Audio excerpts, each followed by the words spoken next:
Comme mentionné un petit peu plus tôt, c'est le moment de parler finances avec un des membres de l'équipe des Bons Conseils, Éric Veilleux. Salut. Hey, bon matin. Bonjour, Éric. Comment ça va? Ça va super bien, vraiment. Passe un beau week-end. Oui, prêt pour la bonne semaine aussi. Oui.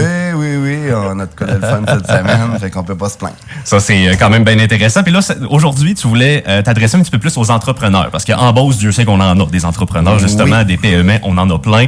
Faut être bien conseillé et bien équipé financièrement.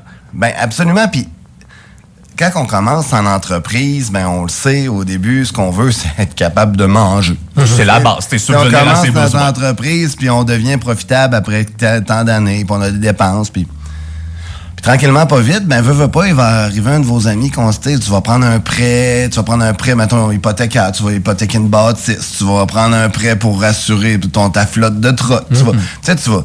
Mais là, tranquillement, pas vite, en assurance vie, là, ben là, c'est quelle sorte d'assurance que tu peux mettre là-dedans?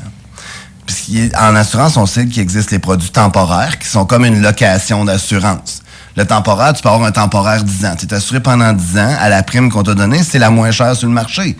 Parce que pour 10 ans, c'est une location. Dans 10 ans, soit que ta prime à double puis à triple, soit que tu annules le contrat. Ça, c'est le produit temporaire.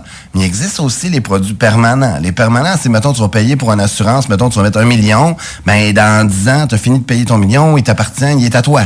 Puis il existe les produits... Mais ça coûte plus cher. Absolument. Absolument. Puis il existe les produits anti-inflation. Les produits participantes. Okay. C'est que si tu t'assures d'1 million aujourd'hui, ben probablement que dans 20 ans, tu vas te ramasser pas loin du 2 millions d'assurance. Fait que, tu sais, ça coûte, puis ça coûte encore plus cher, mais il y a des valeurs de rachat qui s'accumulent dedans que tu peux te servir pour vivre avec ta compagnie puis tout. Par contre, on est ici les trois, on se part une business, puis on dit, hey les gars, la business va bien, on se prend chacun 1 million d'assurance. Puis là, c'est le fun, on a chacun 1 million. Première des questions, c'est qui le bénéficiaire de votre police d'assurance? Ben, en théorie, c'est chacun notre police d'assurance, puis on est le bénéficiaire de notre propre police, dans quelque sorte. Quand t'es mort? Ah ben, ouais, c'est qui le bénéficiaire? C'est-tu tes enfants? Ça dépend qui t'a marqué dans tes contrats. Est-ce que c'est tes enfants? Est-ce que c'est... Ben, si t'as des enfants, en théorie, c'est l'enfant. Sinon, c'est conjoint de fait, la personne avec qui tu partages ta vie. La première des choses, c'est pourquoi qu'on a fait cette assurance-là. Si on s'est pris 1 million chacun, c'est peut-être pour se dire, si toi, tu décèdes, est-ce que moi, j'ai 1 million pour repayer ça à ta succession, à ta femme et tes enfants?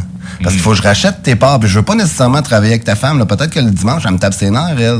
Mais je trippe avec toi à travailler. Fait que la première des choses, ça s'appelle le partenariat, l'assurance partnership. C'est pour racheter les parts d'un de l'autre puis c'est sécuriser l'entreprise que s'il y a une personne clé qui décède, ben on veut le protéger. Mais on n'a pas répondu à la fameuse question. C'est qui le bénéficiaire? Ben dans ce cas-là, c'est comme toi, c'est chacun. T'es bénéficiaire de mes assurances puis je suis bénéficiaire des assurances à Boubou, mettons. Ouais, ben c'est ce qu'on dit toujours. Ouais. Mais le bénéficiaire, c'est l'entreprise. C'était une question piège. Absolument. Il n'y a pas de bonne réponse. Non, c'est exactement ça. Le bénéficiaire, c'est l'entreprise parce que c'est elle que tu protèges. Avec l'assurance. Avec l'assurance. Mais souvent, ce que je vois, c'est que les gens vont prendre une police d'assurance. Mettons, je prends une police d'assurance pour moi, à mon nom, dans ma compagnie, puis je vais le prendre dans mon opérante. Après ça, je vais aller plus loin là-dedans. Okay. La compagnie opérante, mettons, c'est la compagnie qui gère l'entreprise, là, qui fait des factures, qui charge aux clients, qui donne un produit ou un service en échange. Bon, advenant, là, je dis, c'est pas de trouble, moi, j'ai besoin de 2 millions chez nous d'assurance parce que j'ai ma maison, mes enfants, puis tout. Tu sais, mettez-les à 200 000, 500 000, là, je parle de mettre des chiffres de même, peu importe les chiffres. Mais tout ça pour dire, mais c'est beau, ma compagnie paye mon assurance vie, puis moi, Éric Veilleux, je me suis mis bénéficiaire au personnel de tout ça. J'ai mis mes enfants, j'ai mis ma femme bénéficiaire de tout ça, j'ai mis mes enfants. Ben, c'est pas pire, Éric Veilleux, t'es le propriétaire de l'entreprise. Qu'est-ce qui se passe, selon vous, s'il arrive un décès demain matin? Ben là, c'est que la famille est pognée pour gérer le restant. C'est même pas ça. Non. C'est que la première affaire, t'as enrichi Justin puis François de beaucoup d'argent. Parce que tu payes une assurance d'une... Le gouvernement font toujours la même chose. Ils donnent d'une main puis ils reprennent des deux autres. C'est une bonne analogie. Fait que si ta police d'assurance était payée par ta compagnie, parce que ça faisait une dépense non admissible, mais tu le payais avec ta compagnie avec de l'argent brut. Avec de l'argent brut. Puis là, tu demandes à ta compagnie, paye-moi avec de l'argent net, mais paye-moi au personnel avec du net aussi. Il va dire non. il y a un avantage imposable. Fait que tu vas payer de l'impôt là-dessus.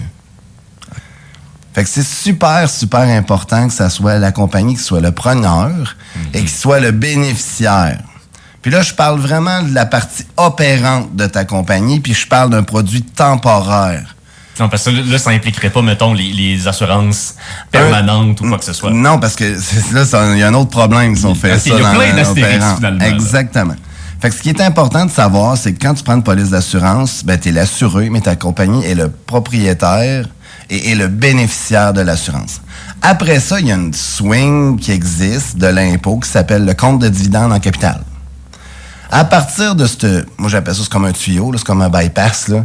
À partir du compte de dividende en capital, ben ton million d'assurance que tu avais, mettons, ben ta succession va probablement pouvoir en recevoir un 950 000, 980 000 net d'impôts. Oh, OK, versus le... Versus que si tu as envoyé l'argent directement, c'est carrément comme un revenu, bang, c'est imposable. Là, tu te ramasses avec, sur ton million. Ben, la moitié. c'est la moitié. Je vais te le faire dire, là, mais... Après ça, on a pris chacun une assurance ensemble dans la compagnie, c'était le fun. Puis il arrive un conseiller, il dit « Hey les gars, ça vous tente-tu de prendre votre temporaire? » Parce que le temporaire, il y a quelque chose, on le dit souvent à la radio, c'est renouvelable et transformable sans preuve de santé. OK. Fait que là, on se dit « Hey les gars, on a un temporaire là-dedans, puis là, on aurait une opportunité d'investissement dans un contrat d'assurance. On va investir, on va prendre une police d'assurance permanente avec des valeurs de rachat qu'on va pouvoir se servir pour plus tard à notre retraite ou pour plus tard pour l'entreprise. » Puis il y en a un des trois. Parfait, on la met en permanent. Il y en a un des trois qui veut vendre l'entreprise 10 ans plus tard. On a tous chacun notre contrat d'1 million qui envoie 1 500 000, mettons. Fait que là, Jérémy va dire, bon, mais moi, j'aimerais ça avoir mon assurance. Tu sais, je pars, mais l'assurance est à moi, je la veux.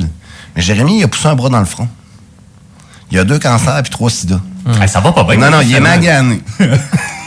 Ben, à partir de ce moment-là, c'est qui le propriétaire de l'assurance au départ? Ben là, si c'est l'entreprise qui l'a acheté, moi, j'ai plus rapport pantoute là-dedans. Là. T'es l'assuré seulement. C'est ça. Mais là, t'es plus assurable. Parce que je Parce que t'es trop magané. Puis tu veux la sortir de ton entreprise, puis c'est du permanent.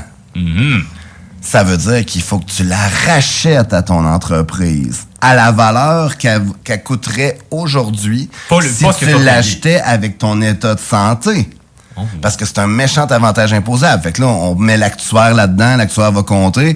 Puis ça, des fois, j'arrive, je dis, regarde, c'est pas compliqué, la police, il y a 1 600 000 dedans, mais pour la racheter, c'est 1,2 million. C'est ça que t'enlèves à l'entreprise. T'as appauvri ton entreprise. Qu'est-ce qui se passe maintenant dans ce temps-là si tu décides de pas la racheter pantoute? Ben là, c'est juste de recommencer à zéro. Puis... Ben, t'as un bras dans le front, t'as 3 cancers puis 2 sida. Moi, Essaye de t'assurer. Essaye de t'assurer. Juste pour donner une image. C'est pour ça que dans une entreprise opérante, la compagnie qui fait les payes, qui donne le produit, le service, puis tout, qui opère la business, on travaille toujours avec du temporaire. La journée que notre entreprise va très bien, puis qu'on a commencé à se verser des dividendes, à monter de l'argent, ben là, on peut ouvrir ce qu'on appelle une compagnie de gestion. Là, on peut devenir propriétaire chacun de notre compagnie de gestion, qui est une compagnie sœur ou une compagnie mère de notre entreprise, dépendamment comment que ça a été fait chez le fiscaliste puis chez le notaire. Là, on peut prendre notre police temporaire parce qu'elle n'a pas de valeur. C'est juste comme une location d'assurance, la police temporaire. On peut la switcher dans la compagnie à moindre coût parce que des fois, il y a quand même un coût. Puis à partir de là, on peut prendre notre temporaire, notre permanent, parce qu'il nous appartient, la compagnie de gestion nous appartient vraiment. Et comme ça peut être, mettons, gestion Éric Veilleux, gestion Jérémy, gestion Boubou, tu sais. Je veux dire, on va avoir chacun notre entité. Fait que là, ça nous appartient, la police d'assurance nous appartient vraiment, mais c'est encore la compagnie qui est payeur, c'est encore la compagnie qui est bénéficiaire. OK. Fait qu'il y a une couple de tours de passe-passe, il faut juste être au courant. Mais c'est à cause que j'arrive souvent, j'ai souvent des propriétaires d'entreprises qui viennent me voir, puis je me rends compte que c'est la compagnie qui paye, l'assurance. Elle est juste le payeur. Le propriétaire est l'individu, puis le bénéficiaire est l'individu. Imagine au gouvernement, là, tu dis, ouais, mais t'as peu, là, tout cet argent-là, là, t'aurais dû te payer de l'impôt dessus pour la payer, ta police. Puis ça, ils ne verront pas l'année 1, 2, 3. Là. Souvent, c'est quand tu vas la vendre dans mon de compagnie. Qui va avoir du diligence. C'est ça, fait que ça, là, s'il y a des gens qui écoutent ça un matin, vous avez des conjoints propriétaires d'entreprise, vous êtes un propriétaire d'entreprise, validez toujours le propriétaire et le bénéficiaire de votre police d'assurance. C'est pas long à switcher puis remettre vraiment bon propriétaire, puis on leur met droit. C'est super important. Puis la fiscalité là, d'une police d'assurance dans une compagnie, c'est hyper important. C'est pas sexy, là. Je sais qu'il y a pas de faire « Hey, Mo, t'as dit que c'est fun de quoi qu'il jase le matin. » Mais payer 500 000 d'impôts, c'est encore bien moins excitant que de dire j'ai réussi à sortir net d'impôts de ma business juste parce que j'ai fait les bons papiers, les bonnes choses. Puis ça, c'est super important de toujours valider ça. Fait que justement, la meilleure manière, à mon avis, de valider tout ça, c'est de prendre rendez-vous avec vous. Absolument. Ouais, Absolument. On a besoin de conseils. conseils. On a besoin de conseils. Bonconseil.com, puis je vous le dis, dans les compagnies, souvent, je vais voir, j'ai du monde qui dit, ben, je suis obligé de laisser ma police d'assurance. Les deux autres qui sont en compagnie, puis des fois, ils vont dire, ah, ben, je vais te la racheter, ou, non, tu peux rien faire, soit qu'on la cancelle, soit que tu me la laisses.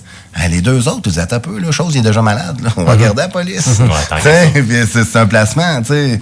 Fait que c'est super important de bien regarder ça, puis de se mettre droit là-dedans. Avant d'être littéralement... Avant que ce soit trop tard, parce que trop tard, ça coûte très, très cher. Avant que ce soit trop tard, justement, prenez rendez-vous avec l'équipe des bons conseils. Vous allez être pris en main pour avoir les meilleurs conseils possibles, justement. Absolument. Puis on va te souhaiter une bonne semaine, Éric. Merci, vous autres Yes! aussi. À la prochaine. Belle grosse Bye. semaine. Salut, Eric. Desbonsconseils.com vous a été présenté par Éric Veilleux et son équipe située au 135-25 boulevard Lacroix à Saint-Georges. De la naissance d'un enfant au transfert d'un patrimoine, différentes stratégies s'offrent à vous. Parce que chaque situation financière est unique. Vous devez vous assurer d'en tirer le maximum. Notre équipe d'expérience est là pour vous donner les bons conseils dont vous avez besoin. Communiquez avec nous au 228-72-24 ou desbonsconseils.com.